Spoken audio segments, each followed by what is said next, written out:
Nakapagsapata na kasbaro a konsehal iti siyudad Tilawag ni dati nga Ilocos Norte Governor Michael Marcos Keon. I, Keon, Michael Marcos Keon, of Lowag City, of Lawag City, Ilocos Norte, having been appointed to the position of Sangguniang Panlungsod member the position of Sangguniang Panlungsod member of the City of Lowag, of the City of Lawag, Province of Ilocos Norte, Province of Ilocos Norte, Ni Judge Jonathan Asuncion iti City Court Branch 2 iti Marcos Hall of Justice tinang pasapata kalpasan ana asikaso na dagiti masnop a dokumentos. Linawlawagan na nga awan iti kinagpaiswanan dagiti agwarwaras a damag nga agwidro iti pagpaidasigan na aposisyon. But now I'm finally able to take my oath of office and I will sit this coming Monday. Okay? And now I just wish to make one statement very clear. The reports saying that I would withdraw are fake news. Please let it be known that under no circumstances will I withdraw. It's as simple as that. Nakasaganamatan ang makipagpaset ang mga dal karagitilinteg para iti siyudad Tilawag. So I will already, once I take my seat on Monday, I will already be also studying the budget together with my colleagues.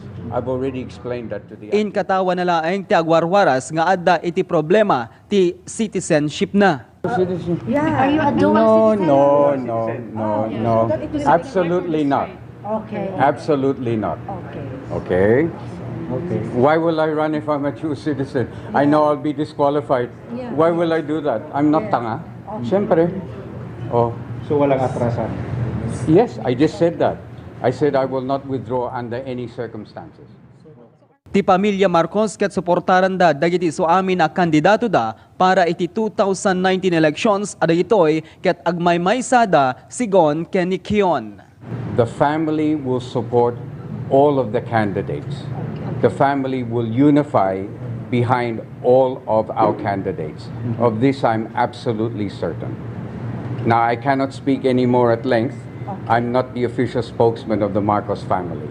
But I know that come the election, we will all be unified. Inayon na nga idi pay 2013 elections ket plano na ti agpaidasig kuma idi akas mayor iti siyudad Tilawag ngem kiniddaw ti kasinsin na ani dati a Senador Bongbong Marcos asaan na nga ituloy. Well, you know that I wanted to run in 2013. Yes. Everybody knows that I actually prepared my papers in Yes, 2013, but I was asked by then Senator Marcos to withdraw, and I did.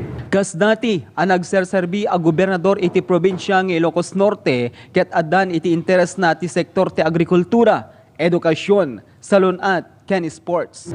Well, you know that as governor, I was always interested in salonat, agrikultura, education, sports. These will always be to ensure that the people of Lawag, the farmers of Lawag can have what they need. Okay, education is so important, and health.